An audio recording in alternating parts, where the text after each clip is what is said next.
புதிய பன்னாட்டு ஒழுங்கமைவு 1941இல் சுதந்திரமான அனைத்து உலக நாடுகளிடையே நிரந்தரமான அமைதியை பேண தேவைப்படும் பன்னாட்டு ஒத்துழைப்பு குறித்து அமெரிக்க ஐக்கிய நாடுகளும் பிரிட்டனும் தீவிர கவனம் செலுத்த தொடங்கின. அதாவது 1941இல் சுதந்திரமான அனைத்து உலக நாடுகளிடையே அப்படின்னு என்ன அர்த்தம்னா, இந்த ஜெர்மனியும் அப்புறம் ஜப்பானும் வந்து பார்த்திங்கன்னா நிறைய நாடுகளை வந்து பார்த்திங்கன்னா கைப்பற்றினாங்க. ஜெர்மனி வந்து பார்த்திங்கன்னா யூதர்களுக்கு மிகப்பெரிய ஒரு கொடூரம் வந்து பார்த்திங்கன்னா செஞ்சாங்க. அவங்க இனப்படுகொலை வந்து பார்த்திங்கன்னா செஞ்சாங்க. ஜப்பான்காரங்க வந்து பார்த்திங்கன்னா சீனாவுடைய பீஜிங் நகரில் போய் வந்து பார்த்திங்கன்னா மிகப்பெரிய மனித படுகொலையை நிகழ்த்தினாங்க. ஸோ இவ்வளவு கொடுமைப்படுத்தியிருக்காங்க இல்லைங்களா இந்த ரெண்டு நாடுகளும் அந்த நாடுகளுக்கு. இப்போ வந்து பார்த்திங்கன்னா நேச நாடுகள் எல்லாம் சேர்ந்து ஜெர்மனியையும் ஜப்பானையும் வந்து பார்த்திங்கன்னா வீழ்த்தி சரணடைய வச்சுட்டாங்க. இப்போது மற்ற நாடுகள்லாம் ஆட்டோமேட்டிக்காக வந்து பார்த்திங்கன்னா சுதந்திரம் ஆயிட்டாங்க. சுதந்திரமான அவங்களுக்கு வந்து பார்த்திங்கன்னா சரி ஓகே நம்மளை விட்டுட்டாங்க அப்படின்னு அப்பான்னு இருக்க மாட்டாங்க. கண்டிப்பாக வந்து பார்த்திங்கன்னா அவங்களுடைய ஃப்ரெண்ட்ஸு சொந்தக்காரங்க எல்லாத்தையும் கொண்டதுக்கு அவங்களுக்கு கோவம் இருக்கும் இல்லைங்களா, கன்ஃபார்மாக வந்து பார்த்திங்கன்னா திரும்ப சண்டை போடுறதுக்கு வருவாங்க. ஸோ அதனால தான் சொல்கிறாங்க 1941இல் சுதந்திரமான அனைத்து உலக நாடுகளிடையே நிரந்தரமான அமைதியை பேண தேவைப்படும். சரிங்களா, சரி அவங்க வந்து மனித படுகொலையை நிகழ்த்திட்டாங்க, ரொம்பவும் வந்து உங்களுக்கு வந்து அநீதி இழைச்சிட்டாங்க, இருந்தாலும் அவங்கள வந்து நாங்கள் வந்து அடக்கிட்டோம், அதனால் இனிமேலும் சண்டை வேண்டாம், இதோட விட்டுறலாம் அப்படின்ற நிரந்தரமான அமைதியை பேண தேவைப்படும் பன்னாட்டு ஒத்துழைப்பு குறித்து அமெரிக்க ஐக்கிய நாடுகளும் பிரிட்டனும் தீவிர கவனம் செலுத்த தொடங்கினாங்க. பன்னாட்டு பொருளாதாரம், நிதி ஆகியவற்றின் நிலைத்த தன்மையும் முக்கிய நோக்கங்களாக இருந்தது. அமைதி மட்டும் முக்கிய நோக்கமாக இல்லை, மற்ற நாடுகள் எல்லா நாடுகளுடைய பொருளாதாரம், அந்த நாடுகளுடைய நிதி, இதை பற்றின இந்த தன்மையும் முக்கிய நோக்கங்களாக இருந்துச்சு. பொருளாதாரத்தை பற்றியும் நிதியை பற்றியும் வந்து பார்த்திங்கன்னா அமைதி மட்டும் இல்லை, அமைதி, பொருளாதாரம், நிதி இது எல்லாத்த பற்றியும் வந்து பார்த்திங்கன்னா கவனம் செலுத்த வேண்டியதாக இருந்தது. இப்பொழுது நோக்கங்களுக்கு உலகின் பல்வேறு நாடுகளை சார்ந்த உறுப்பினர்கள் இணைந்து செயல்படும் பன்னாட்டு அமைப்பு தேவைப்பட்டது. சரி, இந்த மாதிரி அமைதியை வந்து நிலைநாட்டணும், பொருளாதாரத்தை பார்க்கணும், அப்புறம் நிதி வந்து பார்க்கணும். சரிங்களா, ஸோ இது எல்லாத்தையும் பார்க்கணும் அப்படின்னா எல்லா நாடுகளில் இருந்தும் வந்து பார்த்திங்கன்னா உறுப்பினர்கள் தேவைப்பட்டாங்க. எல்லா நாடுகளில் இருக்கிற உறுப்பினர்கள் இணைந்து செயல்படுற ஒரு அமைப்பு வேணும். சரிங்களா, அதனால் எல்லா நாடு உறுப்பினர்களும் இணைந்து செயல்படுற ஒரு பன்னாட்டு அமைப்பு வந்து பார்த்திங்கன்னா தேவைப்பட்டுச்சு. இந்த முயற்சியில் இறுதியாக வந்து பார்த்திங்கன்னா என்னென்ன அமைப்பு வந்து கிரியேட் பண்ணாங்க அப்படின்னா, ஐக்கிய நாடுகள் சபை, ஐநா சபை அப்படின்னு சொல்லி நீங்கள் நியூஸில் கேள்விப்பட்டிருப்பீங்க. ஐக்கிய நாடுகள் சபை, உலக வங்கி, வேர்ல்டு பேங்க்கு, பன்னாட்டு நிதி அமைப்பு, இது எல்லாமே அனைத்து நாடுகள், சமூகங்கள் ஆகியவற்றின் முக்கிய அடிப்படை அம்சங்கள் குறித்து நடவடிக்கை மேற்கொள்ள ஆகியவற்றின் துணை அமைப்புகளும் நிறுவப்பட்டன. இது எல்லா அமைப்புகளும் வந்து பார்த்திங்கன்னா எல்லா நாடுகளுக்கும் பொதுவாக வந்து பார்த்திங்கன்னா கிரியேட் பண்ணாங்க. அதுக்கப்புறமா அனைத்து நாடுகள், சமூகங்கள் ஆகியவற்றுடைய முக்கிய அம்சங்கள் குறித்து நடவடிக்கை மேற்கொள்ள இதனுடைய துணை அமைப்புகளும் நிறுவப்பட்டுச்சு. சரிங்களா, இந்த ஐநா சபை, உலக வங்கி, பன்னாட்டு நிதி அமைப்பு இருக்குது இல்லைங்களா, ஸோ இதனுடைய துணை அமைப்புகளும் நிறுவப்பட்டுச்சு. இப்போ இந்த ஐநா சபை, உலக வங்கி, பன்னாட்டு நிதி அமைப்பு ஏதோ ஒரு இடத்துல மெயினாக இருக்குது, உலகத்திலே ஒரு இடத்துல இருக்குதுன்னு வச்சுக்கோங்க. அந்த இடத்துல இருந்து எல்லாத்தையும் வந்து மேனேஜ் பண்ண முடியுமா? பண்ண முடியாது. அதனால் வந்து பார்த்திங்கன்னா ஒவ்வொரு நாடுகள்லேயும் வந்து பார்த்திங்கன்னா அதனுடைய துணை அமைப்பை வந்து பார்த்திங்கன்னா ஒன்று வச்சுருப்பாங்க. சரிங்களா, அங்கேருந்து இவங்க ஏதாவது வந்து சொன்னாங்க அப்படின்னா இங்கே துணை அமைப்பில் இருக்கிறவங்க அதை செயல்படுத்தணும் அப்படின்ற மாதிரி. எப்படி வந்து பார்த்திங்கன்னா ஒவ்வொரு நாட்டுக்கும் எம்பசி அப்படின்னு ஒன்று இருக்குது இல்லைங்களா, மற்ற நாடுகளில் போனோம் அப்படின்னா சரிவா போய் நம்ம எம்பசியில் கான்டாக்ட் பண்ணுவோம், இவங்க ஏன் இப்படி சொல்கிறாங்கன்னு தெரியலன்னு நம்ம எம்பசியில் போய் கான்டாக்ட் பண்ணுவோம். அப்போ அங்கே வந்து பார்த்திங்கன்னா நம்ம நாட்டு ஆஃபீஸர் ஒருத்தர் வந்து இருப்பார், அந்த ஆஃபீஸர் வந்து பார்த்திங்கன்னா நமக்கு ஹெல்ப் பண்ணுவார். ஸோ எம்பசி அப்படின்னு சொல்லி விஷயம் கேள்விப்பட்டிருப்பீங்க. ஸோ இது மாதிரியான அமைப்புகள் வந்து பார்த்திங்கன்னா கிரியேட் பண்ணணும் அப்படின்னு போருக்கு அப்புறமா 1941க்கு அப்புறமா வந்து பார்த்திங்கன்னா ஆலோசனை செஞ்சாங்க. ஐக்கிய நாடுகள் சபை, அதாவது நம்ம ஐநா சபை அப்படின்னு சொல்லி கேள்விப்பட்டிருப்போம். இங்கே படத்தில் பாருங்கள், இதுதான் வந்து பார்த்திங்கன்னா ஐநா சபையுடைய இலச்சினை, அதாவது சின்னம். ஐக்கிய நாடுகள் சபை நிறுவப்படுவதற்கான முதல் முயற்சியை அமெரிக்க ஐக்கிய நாடுகளும் பிரிட்டனும் 1941இல் அட்லாண்டிக் சாசனத்தின் வழியே வெளியிட்டன. இதை நோட் பண்ணிக்கோங்க. ஐக்கிய நாடுகள் சபை நிறுவப்படுவதற்கான முதல் முயற்சியை யார் வந்து வெளியிட்டாங்க அப்படின்னா அமெரிக்க ஐக்கிய நாடுகளும் பிரிட்டனும் 1941இல் அட்லாண்டிக் சாசனத்தின் வழியாக வெளியிட்டாங்க. இதை நோட் பண்ணிக்கோங்க.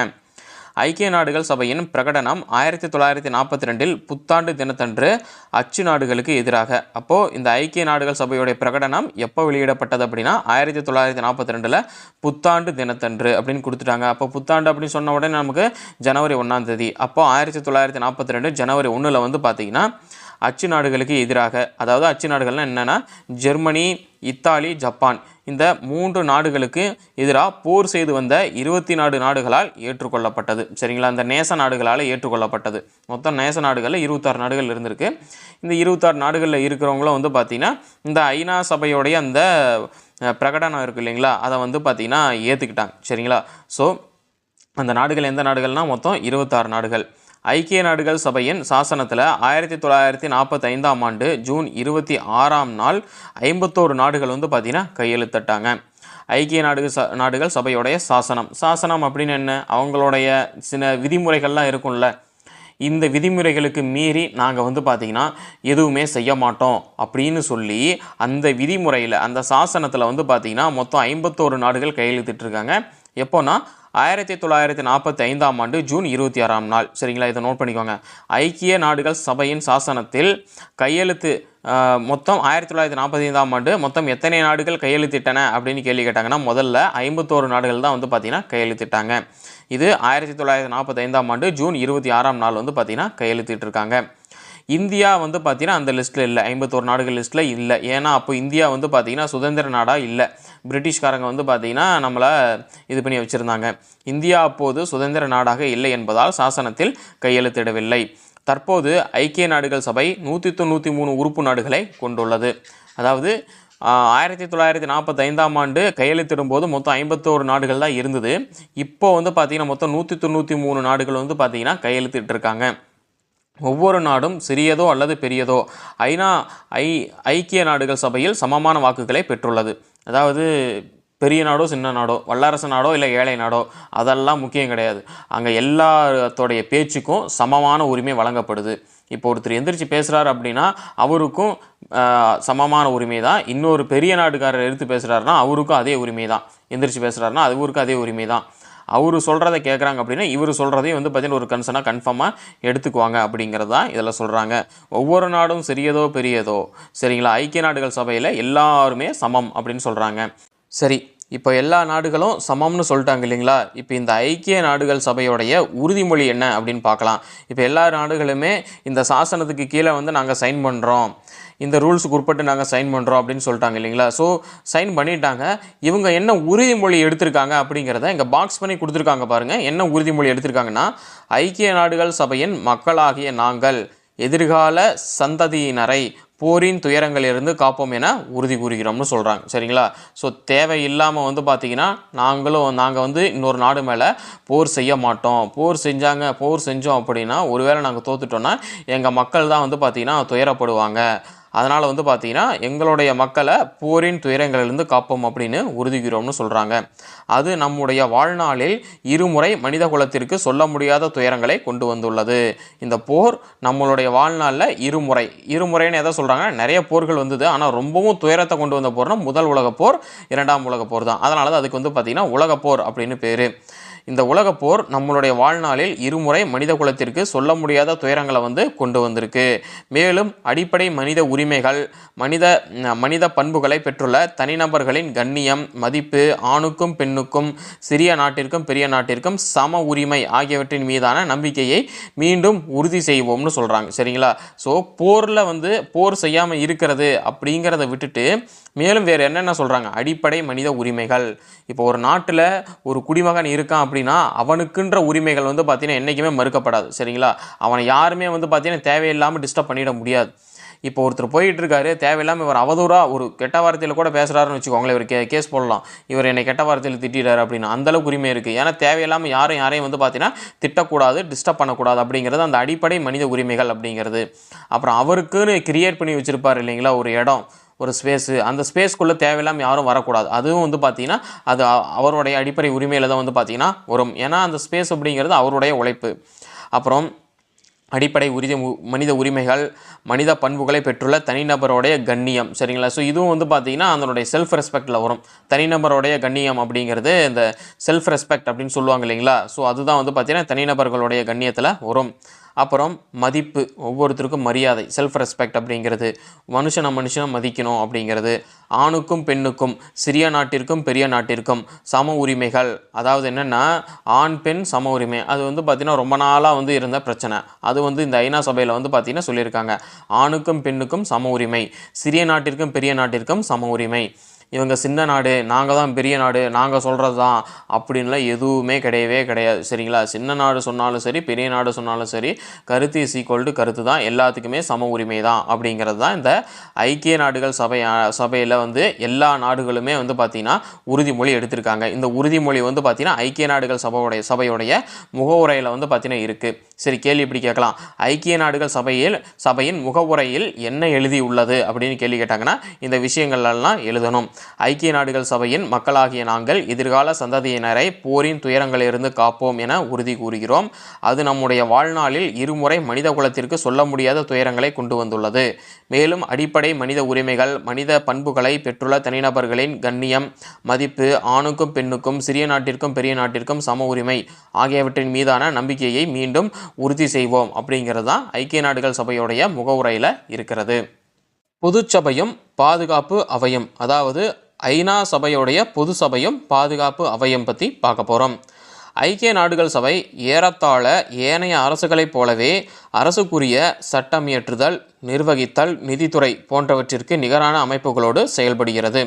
அதாவது ஐக்கிய நாடுகள் சபையும் இப்போ ஒரு நாடு இருந்தது அப்படின்னா அந்த நாட்டுக்குன்னு ஒரு ரூல்ஸ் இருக்கும், அந்த நாட்டுக்குன்னு வந்து பார்த்திங்கன்னா ஒரு சட்டம் இருக்கும், அதுக்குன்னு ஒரு நிர்வாகம் இருக்கும், அதுக்குன்னு ஒரு நிதித்துறை கோர்ட்டெல்லாம் இருக்கும் இல்லைங்களா? ஸோ இந்த மாதிரியான அமைப்புகளோடைய இந்த ஐநா சபை வந்து பார்த்திங்கன்னா செயல்பட்டுது. சரிங்களா? ஏதாவது ஒரு நாட்டுக்கும் இன்னொரு நாட்டுக்கும் பிரச்சனை அப்படின்னா இந்த ஐநா சபையில் வந்து பார்த்திங்கன்னா அந்த நீதித்துறை இருக்கும். சரிங்களா? அங்கேயே வந்து பார்த்திங்கன்னா சட்டம் இருக்கும். ஸோ அதுக்கிட்ட வந்து பார்த்திங்கன்னா போனோம் அப்படின்னா நமக்கு வந்து பார்த்திங்கன்னா அதுக்கான ஒரு நியாயம் வந்து கிடைக்கலாம். அதான் சொல்கிறாங்க, ஐக்கிய நாடுகள் சபை ஏறத்தாழ ஏனைய அரசுகளைப் போலவே அரசுக்குரிய சட்டம் இயற்றுதல், நிர்வகித்தல், நிதித்துறை போன்றவற்றிற்கு நிகரான அமைப்புகளோட செயல்பட்டுச்சு. பொது சபை என்னும் அமைப்பில் ஒவ்வொரு நாடும் பிரதிநிதித்துவப்படுத்தப்படுகின்றன. பொது சபையில் வந்து பார்த்திங்கன்னா ஒவ்வொரு நாடுகளும் அதில் வந்து பார்த்திங்கன்னா உறுப்பினர்கள் தான், பிரதிநிதிகள் தான், உறுப்பினர்கள் தான். ஆண்டுக்கு ஒரு முறை கூடும் இவ்வமைப்பில் நாடுகளின் நலன் சார்ந்த அம்சங்களும் முரண்பாடுகளுக்கான காரணங்களும் விவாதிக்கப்படுகின்றன. பொது சபையும் பாதுகாப்பு அவையும் தான் இதில் பார்க்க போகிறோம். இந்த பொது சபையில் வந்து பார்த்திங்கன்னா ஒவ்வொரு நாடுகளும் பிரதிநிதிகள், உறுப்பினர்கள் தான். இந்த சபையை வந்து பார்த்திங்கன்னா இந்த பொது சபை வந்து பார்த்திங்கன்னா வருஷத்துக்கு ஒரு முறை வந்து கூடும்.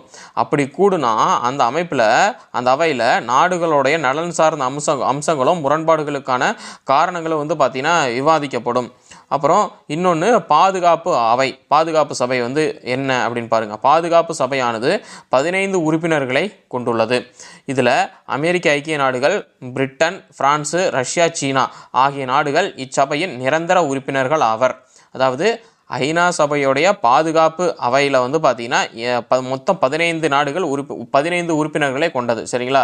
அதில் நிரந்தர உறுப்பினர்கள் யாருன்னா மொத்தம் 5 நாடுகள். அந்த 5 நாடுகள் என்னென்ன அப்படின்னா அமெரிக்க ஐக்கிய நாடுகள், பிரிட்டன், பிரான்ஸு, ரஷ்யா, சீனா. இந்த 5 நாடுகளும் வந்து பார்த்திங்கன்னா நிரந்தர உறுப்பினர்கள், இவங்கள மாற்ற முடியாது. ஏனைய 10 உறுப்பினர்கள் சுழற்சி முறையில் தேர்ந்தெடுக்கப்படுவார்னு சொல்கிறாங்க. சரிங்களா? ஸோ அவங்களுடைய அந்த சுழற்சி முறைன்னு சொல்கிறாங்க இல்லைங்களா, அதில் வந்து பார்த்திங்கன்னா மாறி மாறி வருவாங்க அப்படின்னு வச்சுக்கோங்க. மற்ற நாடுகள்லாம் மாறி மாறி வருவாங்க அப்படின்ற மாதிரியான ஒரு விஷயம். இவ்விரு சபைகளுமே ஒரு சட்டமன்றத்தை போல செயல்படுகின்றன. இந்த பொது சபையும் பாதுகாப்பு சபையும் ஒரு சட்டமன்றத்தை மாதிரி செயல்படும். ஐநா சபையில் ஒவ்வொரு நிரந்தர உறுப்பினருக்கும் மறுப்பானை அதிகாரம், வெட்டோ பவர் அப்படிங்கிறது இருக்குது. சரிங்களா? இப்போ வந்து பார்த்திங்கன்னா இந்த நிரந்தர உறுப்பினர்கள் 5 நாடுகள் சொன்னால, அமெரிக்க ஐக்கிய நாடுகள், பிரிட்டன், பிரான்ஸு, ரஷ்யா, சீனா. சரிங்களா? இந்த 5 பேரும் வந்து பார்த்திங்கன்னா நிரந்தர உறுப்பினர்கள். மற்ற 10 நாடுகளை வந்து பார்த்திங்கன்னா சுழற்சி முறையில் மாறிக்கிட்டே இருப்பாங்கன்னு வச்சுக்கோங்க. ஆனாலும் அந்த 10 நாடுகளில் இருக்கவங்களும் வந்து பார்த்திங்கன்னா அவங்களுடைய கருத்தை வந்து சொல்லலாம். ஆனால் அவங்க கருத்து வந்து இல்லை, வேண்டாம், இந்த காரணத்துக்காக உங்கள் கருத்து வந்து நிராகரிக்கப்படுது அப்படின்னா இந்த நிரந்தர உறுப்பினர்களான 5 நாடுகள் இருக்காங்க இல்லைங்களா, அவங்களுக்கு வந்து என்ன அதிகாரம் இருக்குன்னா மறுப்பானை அதிகாரம் இருக்குது. இல்லை, நீங்கள் சொல்கிறது வேணாம், இந்த காரணத்தை சொல்லி நீங்கள் சொல்கிறது வேணாம் அப்படின்ற அந்த மறுபாணி அதிகாரம் வெட்டோ பவர் அப்படிங்கிறது அந்த நிரந்தர உறுப்பினர்களுக்கு வந்து பார்த்திங்கன்னா இருக்குது. எடுக்கும் எந்த முடிவையும் இதன் மூலம் வந்து பார்த்திங்கன்னா தடுத்துடலாம். ஏன்னா வந்து பார்த்திங்கன்னா இஷ்டத்துக்கு வந்து பார்த்திங்கன்னா இதை தான் பண்ணணும் அப்படின்னு சொல்லிட்டு அவங்க வச்சாங்க அப்படின்னா அதையவே செய்யணும் அப்படின்ட்டுலாம் கிடையாது. சரிங்களா? ஏதாவது ஒரு முடிவு எடுக்கிறாங்க, அந்த முடிவு வந்து தவறானது, இல்லை இது சரி வராது அப்படின்னா அதை தடுக்கிற அந்த உரிமையும் வந்து பார்த்திங்கன்னா இருக்குது, அந்த அதிகாரம் வந்து பார்த்திங்கன்னா இருக்குது. ஸோ எந்த ஒரு முடிவையும் இதன் மூலமாக வந்து பார்த்திங்கன்னா இந்த வெட்டோ பவர் மூலமாக தடுத்துடலாம். இவ்வதிகாரம் வல்லரசுகளால், குறிப்பாக அமெரிக்காவாலும் ரஷ்யாவாலும் முக்கிய முடிவுகளை தடுப்பதற்காக பயன்படுத்தப்படுகிறது.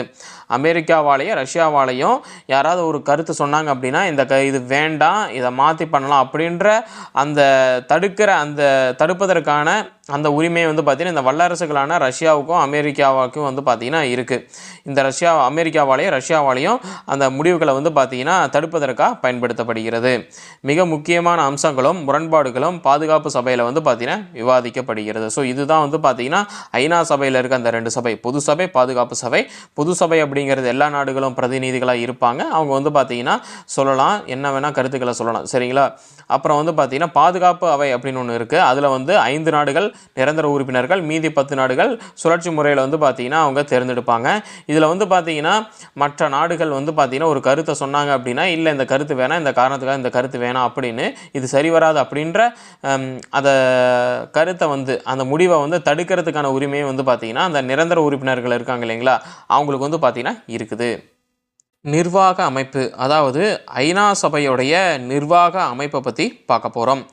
ஐக்கிய நாடுகள் சபையின் செயல்பாட்டு அங்கமாக திகழ்வது செயலகமாகும். அதாவது ஐக்கிய நாடுகள் சபையுடைய செயல்பாட்டு அங்கமாக திகழ்வது எது அப்படின்னு கேள்வி கேட்டாங்கன்னா செயலகம். இதன் பொது செயலாளர் பொது சபையில் பாதுகாப்பு சபையின் பரிந்துரைப்படி தேர்ந்தெடுக்கப்படுகிறார். அந்த ஐக்கிய நாடுகள் சபையுடைய செயல்பாடு அங்கமாக திகழ்வது செயலகம். அந்த செயலகத்துடைய பொது செயலாளர் யாருடைய பரிந்துரைப்படி தேர்ந்தெடுக்கப்படுகிறார் அப்படின்னா பாதுகாப்பு சபையுடைய பரிந்துரைப்படி தேர்ந்தெடுக்கப்படுகிறார். ஏன்னா அந்த பாதுகாப்பு சபையில் மொத்தம் 15 நாடுகள் உறுப்பினராக இருக்குது. அதில் 5 நாடுகள் நிரந்தரம் அப்படின்னு சொல்லி இதுக்கு முன்னாடி பார்த்துருப்போம். அந்த பாதுகாப்பு சபையுடைய பரிந்துரைப்படி தேர்ந்தெடுக்கப்படுறாரு அந்த பொது சபையுடைய செயலாளர். இந்த பொது சபையுடைய அந்த பொது செயலாளர் என்ன பண்ணுவார் அப்படின்னா அவருடைய கேபினட் உறுப்பினர்கள், ஏனைய அதிகாரிகள் ஆகியோருடைய துணையோட ஐக்கிய நாடுகள் சபையை வந்து பார்த்தீங்கன்னா நடத்துவார். ஸோ இவரால் மட்டும் வந்து பார்த்தீங்கன்னா நடத்த முடியாது. இவருக்குன்னு சில வந்து உறுப்பினர்கள், அசிஸ்டன்ட்ஸ் மாதிரி வச்சுக்கோங்களேன், கேபினட் உறுப்பினர்கள், அப்புறம் மற்ற அதிகாரிகளுடைய துணையோட ஐக்கிய நாடுகள் சபையை வந்து பார்த்தீங்கன்னா அவர் நடத்துவார். பன்னாட்டு நீதிமன்றம் ஐக்கிய நாடுகள் சபையின் நீதி நிர்வாக கிளையாகும். அதாவது பன்னாட்டு நீதிமன்றம், முதல்ல இந்த ஐக்கிய நாடுகள் அப்படின்னு சொன்னோம் இல்லைங்களா, அதில் வந்து பார்த்திங்கன்னா ஐக்கிய நாடுகள், அப்புறம் வந்து பார்த்திங்கன்னா வேர்ல்டு உலக வங்கி, அப்புறம் வந்து பார்த்திங்கன்னா இந்த நீதிமன்றம், அந்த பன்னாட்டு நீதிமன்றம். இந்த பன்னாட்டு நீதிமன்றம் ஐக்கிய நாடுகள் சபையுடைய ஒரு நீதி நிர்வாக கிளை. இது எங்கே இருக்குது அப்படின்னா, இந்த பன்னாட்டு நீதிமன்றம் எங்கே இருக்குது அப்படின்னா, அதாவது வேர்ல்டு நீதிமன்றம், இன்டர்நேஷ்னல் கோர்ட் அப்படின்னு சொல்கிறாங்க இல்லைங்களா, அது எங்கே இருக்குது அப்படின்னா நெதர்லாந்தில் இருக்கிற தி ஹேக்கில் வந்து பார்த்திங்கன்னா அமைஞ்சிருக்கு. பன்னாட்டு நீதிமன்றம் எங்கு அமைந்துள்ளது அப்படின்னா நெதர்லாந்தில் உள்ள தி ஹேக்கில் வந்து பார்த்திங்கன்னா அமைஞ்சிருக்கு. அப்புறம் பொருளாதாரம் மற்றும் சமூக மன்றம், economic and social council, ECOSOC, இது பொருளாதார மற்றும் சமூக மன்றம் ஐக்கிய நாடுகள் சபையுடைய 5வது அங்கம். சரிங்களா? இது இந்த எக்கனாமிக் அண்ட் சோசியல் கவுன்சில் அப்படிங்கிறது ஐக்கிய நாடுகள் சபையுடைய 5வது அங்கம். கேள்வி எப்படி கேட்கலாம், ஐக்கிய நாடுகள் சபையின் 5வது அங்கம் எது அப்படின்னு கேள்வி கேட்டாங்கன்னா பொருளாதார மற்றும் சமூக மன்றம், எக்கனாமிக் அண்ட் சோசியல் கவுன்சில் அப்படின்னு எழுதணும். ஐக்கிய நாடுகள் சபை மேற்கொள்ளும் அனைத்து பொருளாதார சமூக பணிகளை ஒருங்கிணைப்பது இந்த அமைப்புடைய பணியாகும். அது என்னன்னா ஐக்கிய நாடுகள் சபை வந்து பார்த்திங்கன்னா மேற்கொள்கிற எல்லா பொருளாதார சமூக பணிகளை ஒருங்கிணைப்பது அப்படின்னா செயல்படுத்துறது, ஒவ்வொரு நாட்டிலையும் செயல்படுத்துறது இந்த எக்கனாமிக் அண்ட் சோசியல் கவுன்சிலோடைய வேலை, பொருளாதார அப்புறம் சமூக மன்றத்தோடைய வேலை. ஏன் அப்படின்னு இவங்க வந்து பார்த்திங்கன்னா ஒரு ஆர்டர் சொல்கிறாங்க அப்படின்னா அந்தந்த நாடுகளில் இருக்கிற இந்த கிளைகள் இருக்கும் இல்லைங்களா, அவங்க வந்து பார்த்திங்கன்னா இந்த ஆர்டர் வந்து பார்த்திங்கன்னா பாஸ் ஆகும். ஸோ அவங்க வந்து பார்த்திங்கன்னா அதுக்கு ஏற்ற மாதிரி அந்த வேலைகளை வந்து பார்த்திங்கன்னா செய்வாங்க. அதுதான் அந்த கிளைகள், சப்டிவிஷன் அப்படின்னு சொல்லுவாங்க இல்லைங்களா, கிளைகள், துணை அப்படின்னு சொல்லிட்டு அந்த மாதிரின்னு வச்சுக்கோங்க. ஐக்கிய நாடுகள் சபை மேற்கொள்ளும் அனைத்து பொருளாதார சமூக பணிகளை ஒருங்கிணைப்பது இந்த அமைப்புடைய பணி. உலகின் பல்வேறு பகுதிகளில் வட்டாரங்களின் வளர்ச்சிக்காக பல வட்டார பொருளாதார ஆணையங்கள் வந்து பார்த்திங்கன்னா செயல்படுது. சரிங்களா? உலகின் பல்வேறு பகுதிகளில் வட்டாரங்களின் வளர்ச்சிக்காக பல வட்டார பொருளாதார ஆணையம் செயல்படுது. எந்தெந்த நாட்டில் அப்படின்னா ஆசியா, பசிபிக், அப்புறம் மேற்கு ஆசியா, ஐரோப்பா, ஆப்பிரிக்கா, அப்புறம் லத்தீன் அமெரிக்கா. ஸோ இந்த இடங்களில் வந்து பார்த்திங்கன்னா நிறைய வட்டாரங்களுடைய வளர்ச்சிக்காக பல வட்டார பொருளாதார ஆணையம் செயல்படுது. அவை பொருளாதார மற்றும் சமூக மன்றத்துடைய துணை அமைப்புகள். இந்த எக்கனாமிக் அண்ட் சோசியல் கவுன்சில் அப்படின்ற இந்த ஒரு மன்றம் இருக்குது இல்லைங்களா, ஸோ இதுக்கு வந்து பார்த்திங்கன்னா ஒரு துணை அமைப்பு வந்து பார்த்திங்கன்னா இருக்குது. அதுதான் இந்த வட்டாரங்களுடைய வளர்ச்சிக்காக செயல்படுற இந்த வட்டார பொருளாதார ஆணையம் அப்படிங்கிறது. இந்த வட்டார பொருளாதார ஆணையம் வந்து பார்த்திங்கன்னா எதனுடைய துணை அமைப்பு அப்படின்னா இந்த எக்கனாமிக் அண்ட் சோசியல் கவுன்சில், பொருளாதார மற்றும் சமூக மன்றத்துடைய துணை அமைப்புகள் அப்படின்னு சொல்லணும் இந்த வட்டார பொருளாதார ஆணையங்கள் அப்படிங்கிறது. ஏன்னா இப்போ இது ஒவ்வொரு நாட்டுக்கும் இந்த எக்கனாமிக் அண்ட் சோசியல் கவுன்சில் இருக்குது அப்படின்னா அந்த நாட்டுக்குள்ளே போய் இவங்களே எல்லாத்தையும் பண்ண முடியாது. அங்கங்கே வந்து பார்த்திங்கன்னா ஒரு கிளை இருக்கும். அந்த கிளை வந்து பார்த்திங்கன்னா இந்த விஷயங்கள் எல்லாத்தையும் வந்து பார்த்திங்கன்னா வேகமாக செயல்படுத்துவாங்க. சரிங்களா? ஸோ அப்புறம் வந்து பார்த்திங்கன்னா மிக வெற்றிகரமாக செயல்படும் இவற்றிற்கு பொருளாதார வல்லுநர்களான குன்னர் மிர்தாஸ் போன்றோர் தலைமை ஏற்றிருக்கின்றனர். அதாவது இந்த அமைப்புகள், இந்த வட்டார பொருளாதார அமைப்புகள்லாம் வந்து நல்லா சிறப்பாக செயல்படுது இல்லைங்களா, இவங்க இதெல்லாம் சிறப்பாக செயல்படுறதுக்கு சில அதிகாரிகள் அங்கெல்லாம் வேணும், சில பொருளாதார வல்லுநர்கள்லாம் வேணும் இல்லைங்களா. ஸோ இந்த மாதிரியான இதெல்லாம் வெற்றிகரமாக செயல்படுறதுக்கு பொருளாதார வல்லுநர்களான குன்னர் மிர்தாஸ் மாதிரியான வல்லுநர்கள் வந்து பார்த்திங்கன்னா தலைமை ஏற்றிருக்கிறாங்க அப்படின்னு சொல்கிறாங்க. ஸோ இதுதான் வந்து பார்த்திங்கன்னா ஐநா சபையுடைய நிர்வாக அமைப்பு. ஐநாவின் இதர முக்கிய துணை அமைப்புகள். ஐநாவின் துணை அமைப்புகள் உலகில் மிகவும் அக்கறை செலுத்தப்பட வேண்டிய துறைகளான உணவு, சுகாதாரம், கல்வி, பண்பாடு ஆகிய களங்களில் செயல்படுகின்றன. அதாவது இதை நோட் பண்ணிக்கோங்க, உலகில் மிகவும் அக்கறை செலுத்தப்பட வேண்டிய துறைகள் என்னென்ன துறைகள் அப்படின்னா மொத்தம் 4 துறைகள்: உணவு, சுகாதாரம், கல்வி, பண்பாடு. இதனாலையும் நோட் பண்ணிக்கோங்க. உலகில் மிகவும் அக்கறை செலுத்தப்பட வேண்டிய துறைகள் என்னென்ன துறைகள்னா உணவு, சுகாதாரம், கல்வி, பண்பாடு. ஐநாவின் துணை அமைப்புகள் உலகில் மிகவும் அக்கறை செலுத்தப்பட வேண்டிய துறைகளான உணவு, சுகாதாரம், கல்வி, பண்பாடு இந்த ஆகிய களங்களில் செயல்படுகின்றன. சரி, அது என்னென்ன இந்த அமைப்புகள் துறைகள் அப்படின்னு பார்க்கலாம். அவை உணவு மற்றும் வேளாண்மை அமைப்பு. இதெல்லாம் வந்து பார்த்திங்கன்னா ஐநாவின் இதர முக்கிய துணை அமைப்புகள். உணவு மற்றும் வேளாண்மை அமைப்பு, food and agricultural organisation FAO, உலக சுகாதார நிறுவனம் வேர்ல்டு ஹெல்த் ஆர்கனைசேஷன் WHO, ஐநா அதாவது ஐநா கல்வி, அறிவியல் மற்றும் பண்பாட்டு அமைப்பு, educational scientific and cultural organisation UNESCO. இதெல்லாம் வந்து பார்த்திங்கன்னா ஐநாவுடைய முக்கியமான துணை அமைப்புகள். இதெல்லாத்தையும் நோட் பண்ணிக்கோங்க. ஐநாவின் முக்கிய துணை அமைப்புகள் என்னென்ன அப்படின்னா உணவு மற்றும் வேளாண்மை அமைப்பு food and agricultural organisation FAO, உலக சுகாதார நிறுவனம் வேர்ல்டு ஹெல்த் ஆர்கனைசேஷன் WHO, ஐநா கல்வி, அறிவியல் மற்றும் பண்பாடு அமைப்பு educational scientific and cultural organisation UNESCO. இதெல்லாம் வந்து பார்த்திங்கன்னா ஐநாவுடைய துணை அமைப்புகள். இவை தவிர்த்து வேறு சில சிறப்பு நிறுவனங்கள் உறுப்பு நாடுகளின் நிதி உதவியுடன் செயல்படுகின்றன. அது என்னென்ன அந்த சிறப்பு நிறுவனங்கள் அப்படின்னா அவற்றில் நன்கு அறியப்பட்ட 2 அமைப்புகளில் முதலாவது ஐநா குழந்தைகள் நிதி நிறுவனம், யுனைடெட் நேஷன்ஸ் சில்ட்ரன்ஸ் ஃபண்ட் அப்படிங்கிற ஒரு ஆர்கனைசேஷன், UNICEF. சரிங்களா? ஸோ இது வந்து பார்த்திங்கன்னா உறுப்பு நாடுகளுடைய நிதி உதவியோடு செயல்படுது. அதெல்லாம் வந்து பார்த்திங்கன்னா ஐநாவுடைய துணை அமைப்புகள். இதெல்லாம் வந்து உறுப்பு நாடுகளுடைய துணை அமைப்புகள். இது எதுக்கு? முதலாவது வந்து பார்த்திங்கன்னா ஐநாவுடைய குழந்தைகள் நிதி நிறுவனம், யுனைடெட் நேஷன்ஸ் சில்ட்ரன்ஸ் ஃபண்டு. இது உலகம் முழுவதிலும் குழந்தைகளின் உடல் ஆரோக்கியத்தையும் ஏனைய நலன்களையும் முன்னெடுக்க பணி செய்கிறது. எது அப்படின்னா இந்த ஐநா குழந்தைகள் நிதி நிறுவனம். இன்னொன்று என்ன அப்படின்னா ஐநா வளர்ச்சி திட்டம், United Nations development plan UNPD. இது வந்து பார்த்திங்கன்னா வளர்ச்சி திட்டங்களில் வந்து பார்த்திங்கன்னா கவனம் செலுத்துது. ஸோ இதெல்லாம் வந்து பார்த்திங்கன்னா ஐநாவோடைய இதர முக்கிய துணை அமைப்புகள். இது என்னென்ன அமைப்புகள் அப்படின்னு பார்த்துக்கோங்க. முதல்ல வந்து பார்த்திங்கன்னா ரொம்பவும் அக்கறை செலுத்தப்பட வேண்டிய துறைகள் அப்படின்னு சொல்லிட்டு ஒரு 4 துறைகள் வந்து பார்த்திங்கன்னா இருக்குது. அது வந்து உணவுக்கு, சுகாதாரம், ஹெல்த்துக்கு, கல்வி, அது சரிங்களா, எஜுகேஷனுக்கு, அப்புறம் பண்பாடு. சரிங்களா? ஸோ இதெல்லாம் வந்து பார்த்திங்கன்னா 4 முக்கிய துறைகள். அப்புறம் வந்து இன்னும் 2 துறைகள் என்னென்ன அப்படின்னா குழந்தைகளை வந்து பார்த்திங்கன்னா பாதுகாக்கிறதுக்காக குழந்தைகள் நிதி நிறுவனம். அப்புறம் இன்னொன்று வந்து பார்த்திங்கன்னா வளர்ச்சி திட்டம், யுனைடெட் நேஷன்ஸ் டெவலப்மெண்ட் பிளான் அப்படிங்கிறது. ஸோ இதெல்லாம் வந்து பார்த்திங்கன்னா வளர்ச்சி திட்டங்களில் வந்து கவனம் செலுத்துது இந்த துறைகள் எல்லாமே. ஐநாவின் செயல்பாடுகள். கடந்த பல 10 ஆண்டுகளில் உலகம் எதிர்கொண்ட மாறிவரும் பிரச்சனைகளுக்கு ஏற்றவாறு ஐக்கிய நாடுகள் சபை தனது செயல்பாடுகளை விரிவாக்கம் செய்துள்ளது. அதாவது என்னென்னா கடந்த பல 10 ஆண்டுகளில் ஐநா சபை உருவான ஒவ்வொரு 10 ஆண்டுகளுக்கும் கணக்கு வச்சுக்கிறாங்க. இப்போது வந்து பார்த்திங்கன்னா ஐநா சபை உருவாயிடுச்சு. அது வரைக்கும் என்னென்ன பிரச்சனைகள் வந்ததோ அந்த பிரச்சனைகளுக்கெல்லாம் வந்து பார்த்திங்கன்னா தீர்வு கண்டுபிடிச்சிட்டாங்க. சரிங்களா? அந்த பிரச்சனைக்கு வந்து பார்த்தீங்கன்னா ஏற்ற மாதிரி அது ஒரு தீர்வு கண்டுபிடிச்சாங்கன்னு வச்சுக்கோங்க. இப்போ புதுசாக ஏதாவது பிரச்சனை கிளம்பும். புதுசாக பிரச்சனை வராமல் இருக்காது, கண்டிப்பாக வரும். புதுசாக ஏதாவது பிரச்சனை வரும். ஸோ அந்த பிரச்சனைகளை வந்து பார்த்திங்கன்னா சரி செய்கிற மாதிரி ஐநா சபை வந்து பார்த்திங்கன்னா அதனுடைய செயல்பாடுகளை வந்து விரிவாக்கம் செய்துள்ளது. அதான் சொல்கிறாங்க, கடந்த பல பத்தாண்டுகளில் உலகம் எதிர்கொண்ட, அதாவது இதுக்கு முன்னாடி உலகம் என்ன பிரச்சனை எதிர்கொண்டுச்சோ அந்த பிரச்சனைகளுக்கும் ஐநா தீர்வு காண்டிருக்குது. மாறி வரும் பிரச்சனைகளுக்கு ஏற்றவாறு ஐக்கிய நாடுகள் சபை தனது செயல்பாடுகளை விரிவாக்கம் செய்துள்ளது.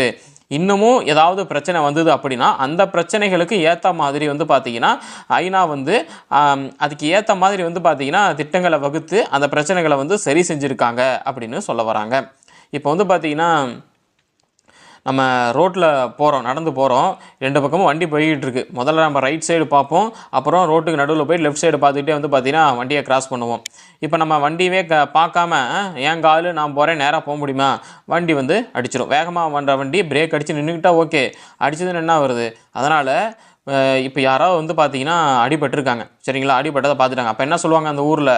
ஒரு ஆள் பாடுறா சைடில் வந்து வண்டி வரதை பார்க்காம போய் அடிபட்டு செத்து போயிட்டான், இனிமேல் வந்து போகும்போது வண்டி வரலினா தான் ரோட்டை கிராஸ் பண்ணணும் அப்படின்னு சொல்லி கொடுத்துருப்பாங்க நமக்கு, சரிங்களா?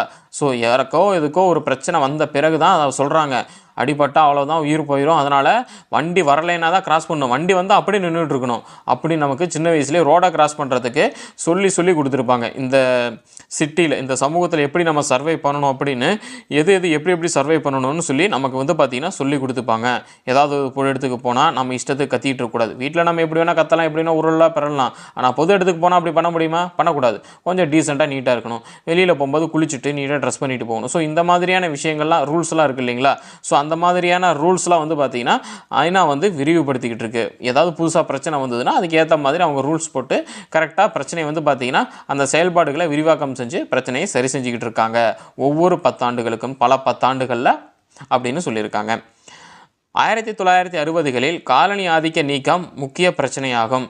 அதாவது அதுதான் பிரிட்டிஷ்காரங்களும் போர்ச்சுகீசியர்கள், டேனியர்கள், டச்சுக்காரர்கள் நிறைய பேர் வந்து பார்த்திங்கன்னா அவங்களுடைய காலனிகளை வெவ்வேறு நாடுகளில் வந்து வச்சுருந்தாங்க இல்லைங்களா, வியாபாரம் பண்ணுறதுக்கு அப்படின்னு சொல்லிட்டு. வியாபாரம் பண்ணுறோம் அப்படின்ற பேரில் வந்து பார்த்திங்கன்னா அங்கே இருக்கிற மக்களை வந்து அடிமைகளாக வச்சு வந்து பார்த்திங்கன்னா வேலை வாங்கிக்கிட்டு இருப்பாங்க. அடிமைகளாக வச்சு தான் வேலை வாங்குறாங்க. ஏன்னா அடிமைகளாக வச்சா சோறு மட்டும் போட்டால் போதும், அது ஒரு வேளை சோறு போட்டால் போதும், சம்பளம் கொடுக்க வேண்டிய அவசியமே கிடையாது, சரிங்களா? ஸோ இந்த மாதிரியான காலனி ஆதிக்க செயல்பாடுகள் இருந்துச்சு இல்லையா? 1960களில் ஐநா வந்து பார்த்திங்கன்னா அந்த காலனி ஆதிக்க நீக்கம் செஞ்சுருக்காங்க. இது வந்து பார்த்திங்கன்னா ஒரு முக்கிய பிரச்சனையாக இருந்திருக்கு. அப்புறம் மனித உரிமைகள், அகதிகள் பிரச்சனை, பருவகால மாற்றம், பாலின சமத்துவம் அப்புறம் ஆகியன தற்போது ஐக்கிய நாடுகள் சபையின் செயல்பாட்டு வலயத்தினுள் உள்ளன, சரிங்களா? ஸோ இதெல்லாம் மனித உரிமை. நான் முன்னே சொன்னேன், மனித உரிமை வந்து பார்த்திங்கன்னா முக்கியம், செல்ஃப் ரெஸ்பெக்ட். அப்புறம் அகதிகள் பிரச்சனை, அகதிகள்னு என்ன? நாடு இல்லாதவர்கள் அப்படிங்கிறதுல தான் அகதிகள்னு சொல்லுவாங்க, சரிங்களா? ஸோ அதை வந்து அவங்களுக்கு ஒரு நாடு வந்து பார்த்து அவங்களுக்கு பண்ணி கொடுக்கணும். பருவகால மாற்றம், இயற்கை சீற்றங்கள். பருவகால மாற்றம் அப்படின்னா திடீர்னு வந்து பார்த்திங்கன்னா ஒரு புயல் வந்துருச்சுன்னு வச்சுக்கோங்க, மக்கள் அதனால் பாதிக்கப்படுறாங்க அப்படிங்கிற விஷயத்தை வந்து இதெல்லாம் வந்து சரி பண்ணணும், சரிங்களா? அப்புறம் வந்து பார்த்திங்கன்னா பாலின சமத்துவம், சரிங்களா? ஆண் பெண் இருபாலரும் சமந்தான், யாரும் பெருசும் கிடையாது, யாரும் சிறுசுமே கிடையாது, சரிங்களா? ஸோ அந்த பாலின சமத்துவம் இதெல்லாம் தற்போது ஐக்கிய நாடுகள் சபையுடைய செயல்பாடு வலயத்துக்குள்ளே இருக்குது, அவங்களுடைய கண்ட்ரோலுக்குள்ளே இதெல்லாம் இருக்குதுன்னு சொல்கிறாங்க. மிகச்சிறப்பாக கட்டாயம் குறிப்பிடப்பட வேண்டியது ஐநாவின் அமைதிப்படை. இது வந்து பார்த்திங்கன்னா உலகம் முழுவதிலும் மோதல்கள் அரங்கேறிய பல்வேறு பகுதிகளில் அப்படை பணி செய்துள்ளது. அதாவது என்னென்னா அமைதிப்படை அப்படின்னா என்ன?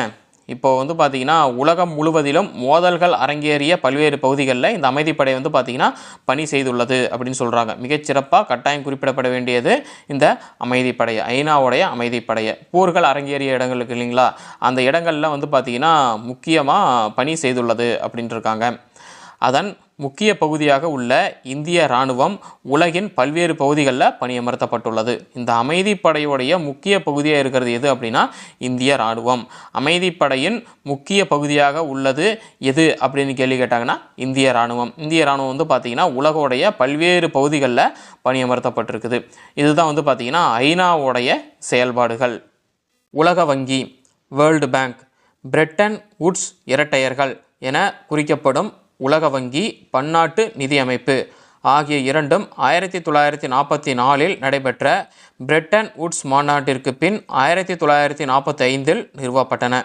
அதாவது இந்த உலக வங்கி, பன்னாட்டு நிதி அமைப்பு இது ரெண்டுமே எப்படி வந்து குறிக்கப்படுது அப்படின்னா, பிரெட்டன் வூட்ஸ் இரட்டையர்கள்னா ட்வின்ஸ், ரெண்டு பேருமே வந்து பார்த்தீங்கன்னா ட்வின்ஸ் அப்படின்னு குறிப்பிடுறாங்க. பிரெட்டன் வூட்ஸ் ட்வின்ஸ் அப்படின்னு, பிரெட்டன் வூட்ஸ் இரட்டையர்கள் அப்படின்னு எதை சொல்கிறாங்கன்னா, உலக வங்கியையும் பன்னாட்டு நிதி அமைப்பையும் வந்து பார்த்தீங்கன்னா சொல்கிறாங்க. இந்த பிரெட்டன் வூட்ஸ் இரட்டையர்கள் என குறிக்கப்படும் உலக வங்கி, பன்னாட்டு நிதியமைப்பு ஆகிய இரண்டும் 1944 நடைபெற்ற பிரெட்டன் வூட்ஸ் மாநாட்டிற்கு அப்புறமா, அதாவது அந்த மாநாட்டில் வந்து பார்த்திங்கன்னா இந்த மாதிரி ரெண்டு இருக்குது, அதை உருவாக்கி ரெண்டையும் ஒன்று சேர்க்கலாம் அப்படின்னு சொல்லிட்டு வந்து பார்த்திங்கன்னா பேசியிருக்காங்க.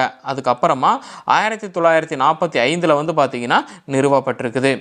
இவ்விரு நிறுவனங்களும் அமெரிக்காவில் வாஷிங்டன் நகரில் அமைந்துள்ளன.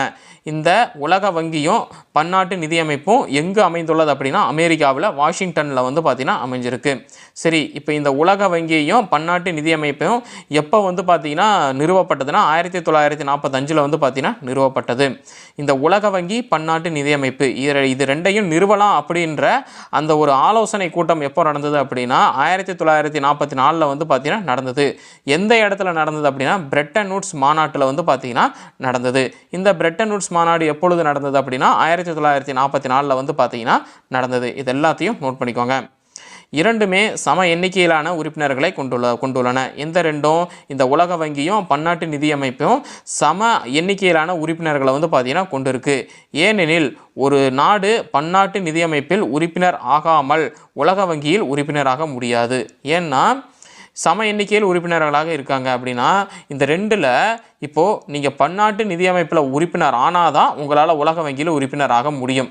சரிங்களா? ஸோ பன்னாட்டு நிதியமைப்பில் நீங்கள் உறுப்பினர் ஆகிட்டீங்க அப்படின்னா உலக வங்கியிலையும் நீங்கள் உறுப்பினர் ஆகலாம். அதனால் நான் இதில் தாங்க சேர்றேன், அதில் சேரலை, நான் அதில் சேர்றேன், இதில் சேரலைன்னு யாருமே சொல்லவே முடியாது. இதில் நீங்கள் பன்னாட்டு நிதியமைப்பில் முதல்ல சேரணும், அதுக்கப்புறம் தான் நீங்கள் உலக வங்கியில் வந்து பார்த்திங்கன்னா உறுப்பினராக சேர முடியும். யார் உறுப்பினர் சேரலான்னா அந்த நாடு வந்து பார்த்திங்கன்னா உறுப்பினராக சேரலாம். இங்கே பாருங்கள், இந்த ஃபோட்டோ கொடுத்துருக்காங்க. இதுதான் வந்து பார்த்திங்கன்னா இந்த பிரெட்டன் வூட்ஸ் மாநாடு. இந்த மாநாட்டில் தான் உலக வங்கி, பன்னாட்டு நிதியமைப்பு அப்படின்னு ரெண்டு ஒன்றை வந்து பார்த்திங்கன்னா ஆரம்பிக்கலாம் அப்படின்னு பேசி 1945 வந்து பார்த்திங்கன்னா ஆரம்பிச்சிருக்காங்க. உலக வங்கியின் இரு முக்கிய அங்கங்கள். முதல்ல வந்து பார்த்திங்கன்னா உலக வங்கி, பன்னாட்டு நிதியமைப்புன்னு பார்த்தோம். இப்போ முதல்ல உலக வங்கியில் 2 முக்கிய அங்கங்கள் இருக்குது.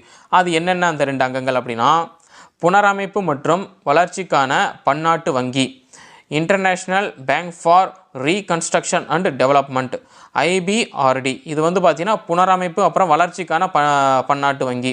இப்போது போர்னால் ஏதாவது வந்து பார்த்திங்கன்னா நிறைய டேமேஜ் ஆகிருக்குல்ல, அதை வந்து புனரமைக்கிறதுக்கும், அப்புறம் புனரமைச்சதுக்கப்புறமா மக்களுடைய வளர்ச்சி இருக்குது இல்லைங்களா, அந்த இடத்துல மக்களுக்கு சாப்பாடு, அவங்களுக்கு தங்குறது தேவையான இந்த மாதிரியான இதெல்லாம் செஞ்சு கொடுக்குறது, வளர்ச்சி, நாட்டோடைய வளர்ச்சிக்காக ஃபண்டு வந்து பார்த்திங்கன்னா கொடுக்குற வங்கி, அதுதான் இந்த international bank for reconstruction and development அப்படின்ற வங்கி, IBRD அப்படின்ற வங்கி. இன்னொன்று என்ன அப்படின்னா, மற்றொன்று பன்னாட்டு வளர்ச்சி முகமை, இன்டர்நேஷ்னல் டெவலப்மெண்ட் ஏஜென்சி, IDA அப்படிங்கிறது. இது ரெண்டுமே வந்து பார்த்திங்கன்னா உலக வங்கிக்குள்ளே தான் இருக்குது. அதுக்குள்ளே 2 அங்கம் இருக்குது. சரிங்களா? 2 பேங்க் இருக்குது. அது வந்து international bank for reconstruction and development. இது வந்து பார்த்திங்கன்னா ஏதாவது வந்து பார்த்திங்கன்னா இப்போது இயற்கை சீற்றமே வந்துருச்சுன்னு வச்சுக்கோங்க, அதில் வந்து பார்த்திங்கன்னா நிறைய பில்டிங்கில் இடிஞ்சு விழுந்துரும், மக்களுக்கு வந்து பார்த்திங்கன்னா அப்போது ரெஸ்கியூக்கு வந்து பணம் தேவையில்லைங்களா, ஸோ அதுக்கு ஃபண்டு கொடுக்குறது தான் இந்த IBRD, international bank for reconstruction and development அப்படின்ற பேங்க்கு. இன்னொன்று வந்து பார்த்திங்கன்னா பன்னாட்டு வளர்ச்சி முகமை, இன்டர்நேஷ்னல் டெவலப்மெண்ட் ஏஜென்சி. அந்த நாடு வந்து பார்த்திங்கன்னா அந்த டெவலப் பண்ணுறதுக்காக இன்டர்நேஷ்னல் டெவலப்மெண்ட் ஏஜென்சி. சரிங்களா? ஸோ டெவலப் பண்ணுறதுக்கான ஒரு பேங்காக இருக்குது. இது ரெண்டுமே உலக பேங்க்கில் தான். இது ரெண்டும் வந்து பார்த்திங்கன்னா வெவ்வேறு விதமான வேலைகளை வந்து பார்த்திங்கன்னா செய்யுது. இவை இரண்டுமே உலக வங்கி என்ற பெயரிலேயே குறிப்பிடப்படுகிறது. தொடக்க ஆண்டுகளில் IBRDயோடைய பணி என்ன அப்படின்னா, போரினால் சீர்குலைந்து போன ஐரோப்பிய நாடுகளில் புனரமைப்பு நடவடிக்கைகளை மேற்கொண்ட மார்ஷல் திட்டத்துக்கு நிதி வழங்குவதாய் அமைந்தது. இந்த சொன்னல international bank for reconstruction and development அப்படின்னு சொன்னல, ஏதாவது வந்து பார்த்திங்கன்னா இயற்கை சீற்றத்தினாலேயோ இல்லை போர்னாலேயோ வந்து பார்த்திங்கன்னா பிரச்சனை ஏற்படும் இல்லையா, ஸோ அதுக்கு வந்து மார்ஷல் அப்படின்ற திட்டத்தின் மூலமாக வந்து பார்த்திங்கன்னா நிதி வழங்குறது தான் இதனுடைய வேலையாக இருந்தது. ஆனால் பின்னாடி இதனுடைய செயல்பாடு, அந்த IBRD பேங்கோடைய செயல்பாடு வந்து பார்த்திங்கன்னா ஏழை நாடுகளுடைய பொருளாதார வளர்ச்சியை மேம்படுத்துவது, பல்வேறு நாடுகளின் வளர்ச்சி திட்டங்களுக்கு கடன் வழங்குவது அப்படின்னு விரிவடைஞ்சிருச்சு. ஏன் அப்படின்னா அது வந்து பார்த்திங்கன்னா இப்போ உலக போகிறப்போ நிறைய ஃபண்டு தேவைப்பட்டதுனால அந்த பேங்க் வந்து அதுக்கு ஃபண்டு கொடுத்தது. இப்போ தான் எந்த போரும் நடக்கல, அந்த மாதிரி பெருசாக இடிபாடுகள் எதுவுமே கிடையாது இல்லைங்களா? அதனால் என்ன பண்ணிட்டாங்க அப்படின்னா அதை அடுத்த கட்டத்துக்கு உயர்த்துறாங்க. சரி, இப்போ உங்களுக்கு வந்து உங்களுடைய நாட்டு வளர்ச்சிக்கு வந்து ஏதாவது கடன் வேணும் அப்படின்னா நாங்கள் வந்து பார்த்திங்கன்னா கடன் தரோம் அப்படின்னு அந்த international bank for reconstruction and development அந்த பேங்க் வந்து பார்த்திங்கன்னா அதுக்கு வந்து பார்த்திங்கன்னா ஏழை நாடுகளுக்கு அவங்களுடைய நாட்டோடைய வளர்ச்சிக்காக வந்து பார்த்திங்கன்னா கடன் வழங்க ஆரம்பித்தாங்க. மேலும் பன்னாட்டு வளர்ச்சி முகமை வளர்ச்சி பணிகளுக்கு தேவைப்படும் நிதியை அரசுக்கு கடனாக வழங்கியது.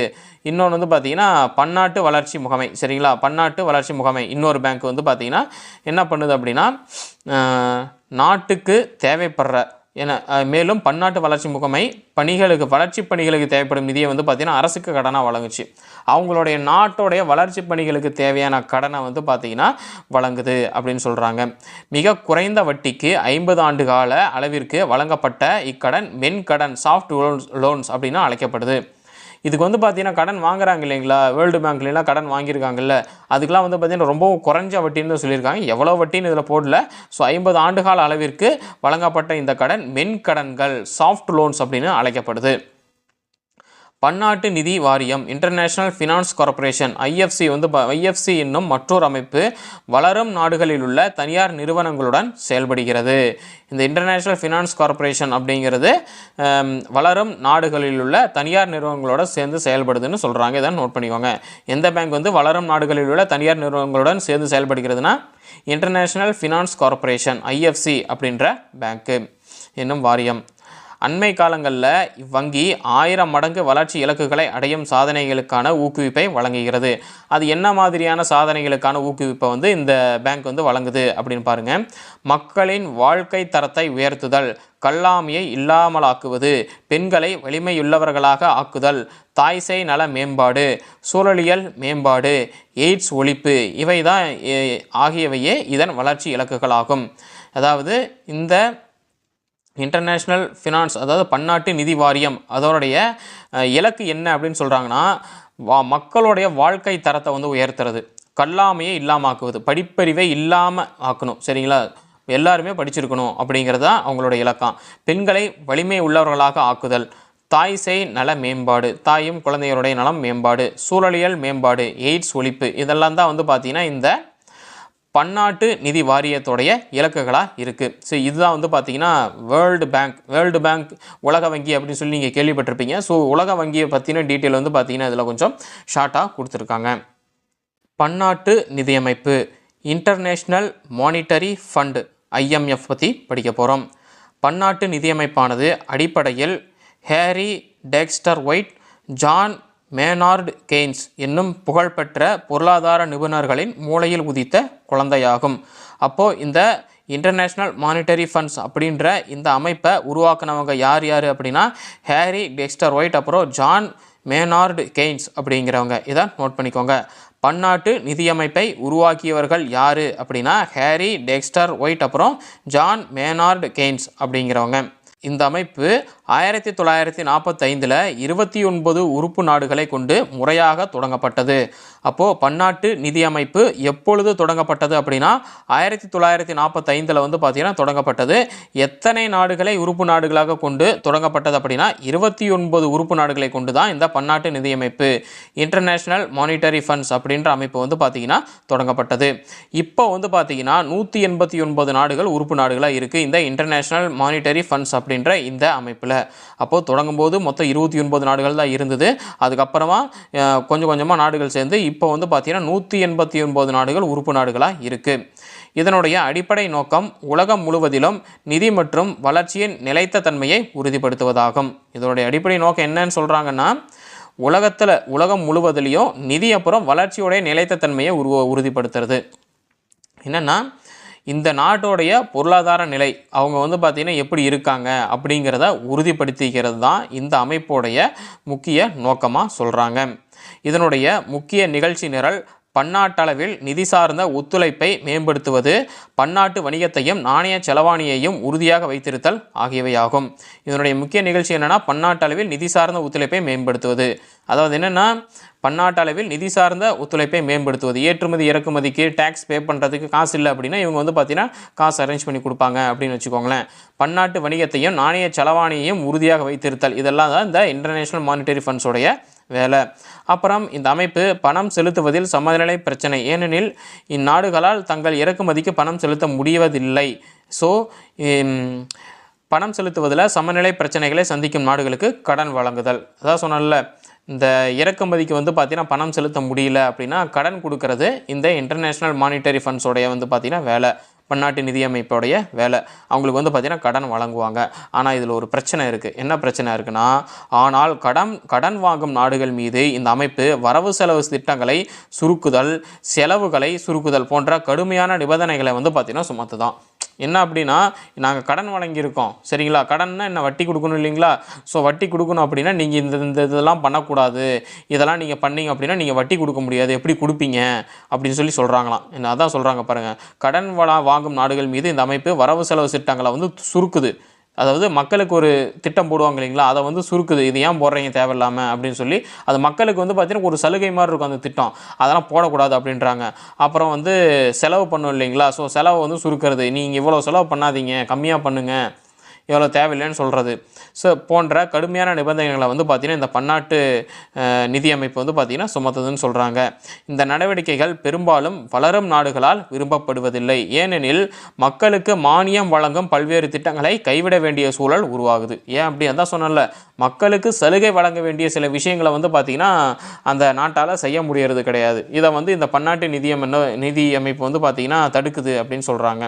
ஏன்னா அவங்க கடன் வழங்கியிருக்காங்கல்ல அவங்களுடைய தேவைகளுக்கு, அதனால் வந்து பார்த்திங்கன்னா இதில் வந்து அவங்க தலையிடுறாங்க. இது வந்து வளரும் நாடுகளால் பெரும்பாலும் விரும்பப்படுறதில்லை இந்த விஷயம் அப்படின்னு வந்து சொல்கிறாங்க. கடன் கொடுக்குறாங்க ஓகே, அதுக்காக வட்டியை வந்து கரெக்டாக வாங்கிக்கிறாங்க. ஆனால் வந்து என்ன பண்ணுறாங்க அப்படின்னா இந்த மாதிரியான அந்த வரவு செலவுகளில் மக்களுக்கு போடும் மானிய திட்டங்களில் வந்து பார்த்திங்கன்னா தலையிடுறது வந்து பெரும்பாலும் வளரும் நாடுகளுக்கு பிடிக்கிறதில்ல அப்படின்ற மாதிரி சொல்கிறாங்க. அப்புறம் இங்கே கீழே வந்து பாருங்கள், பாக்ஸ் பண்ணி ஒரு தகவல் கொடுத்துருக்காங்க. இதில் என்ன கொடுத்துருக்காங்கன்னா, பன்னாட்டு நிதியமைப்பின் IMFோடைய வந்து பார்த்தீங்கன்னா இன்டர்நேஷ்னல் மானிட்டரி ஃபண்ட்ஸோடைய நோக்கங்கள் என்னென்ன அப்படின்னு கொடுத்துருக்காங்க பாருங்கள். நாங்கள் எதை வந்து இலக்காக வச்சு செயல்படுறாங்க அப்படின்னு சொல்லி கொடுத்துருக்காங்க பாருங்கள். உலக அளவில் நிதி சார்ந்த ஒத்துழைப்பை பேணுவது, அதான் சொன்னால, இப்போ அவங்களுக்கு இறக்குமதிக்கு காசு பத்தலை அப்படின்னா அவங்க வந்து கடன் கொடுப்பாங்கன்னு சொல்கிறாங்க. அந்த கடன் கொடுத்தாங்க அப்படின்னா அவங்களுடைய நாட்டுடைய அந்த சலுகை திட்டம்லாம் போடுவாங்கள்ல, மானிய திட்டம், அதெல்லாம் வந்து பரவ செலவு கணக்கில் சுருக்கிறது, அந்த செலவில் ஏன் பண்ணுறீங்கன்னு சொல்லி தலையிடுவாங்கல்ல. ஸோ அந்த மாதிரியான விஷயங்களை வந்து பார்த்திங்கன்னா பண்ணுறாங்க.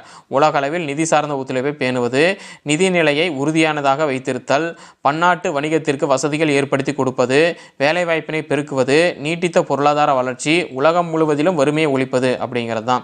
ஸோ உலகம் முழுவதிலும் வறுமையை ஒழிப்பது அப்படின்னு வந்து பார்த்தீங்கன்னு சொல்லிட்டு இதை ஓப்பன் பண்ணியிருக்காங்க இல்லைன்னு சொல்ல, பன்னாட்டு நிதியமைப்புன்னு சொல்லி ஓப்பன் பண்ணியிருக்காங்க. ஆனால் எப்போ ஆரம்பிச்சிருக்காங்கன்னா 1945 ஆரம்பிச்சிட்டாங்க. 1945 ஆரம்பித்து 80 வருஷம் ஆச்சு, இன்னும் வறுமையை ஒழிஞ்சுதா அப்படின்னு கேட்டால் இன்னும் வறுமை ஒழியலன்னு தான் சொல்கிறாங்க. 80 வருஷமாக என்ன பண்ணிகிட்டு இருக்காங்க அப்படிங்கிறது இன்னும் ஒரு கேள்விக்குறியாக தான் இருக்குது சரிங்களா. ஏன்னா வந்து பார்த்திங்கன்னா அரசாங்கம் வந்து மக்களுக்கு கொடுக்க வேண்டிய அந்த மானியத்தில் வந்து வரவு செலவுகளை சுருக்கிற விஷயம் அளவுக்கு தலையிடுறாங்க. இந்த வறுமையை இவங்களால் போக்க முடியாதா அப்படின்னு கேட்டால் அதான் தெரியல சரிங்களா. ஸோ இதுதான் வந்து பார்த்திங்கன்னா பன்னாட்டு நிதியமைப்புடைய நோக்கங்கள். படிச்சுக்கோங்க. உலக அளவில் நிதி சார்ந்த ஒத்துழைப்பை பேணுவது, நிதி நிலையை உறுதியானதாக வைத்திருத்தல், பன்னாட்டு வணிகத்திற்கு வசதிகள் ஏற்படுத்தி கொடுப்பது, வேலைவாய்ப்பினை வந்து பெருக்குனாங்கன்னு தெரியல, ஆனால் வேலைவாய்ப்பினை பெருக்குவதுன்னு சொல்லிட்டாங்க, நீட்டித்த பொருளாதார வளர்ச்சி, உலகம் முழுவதிலும் வறுமை ஒழிப்பது. ஸோ இதுதான் வந்து பார்த்திங்கன்னா பன்னாட்டு நிதியமைப்போடைய இன்டர்நேஷ்னல் மானிட்டரி ஃபண்ட்ஸோடைய நோக்கங்கள்.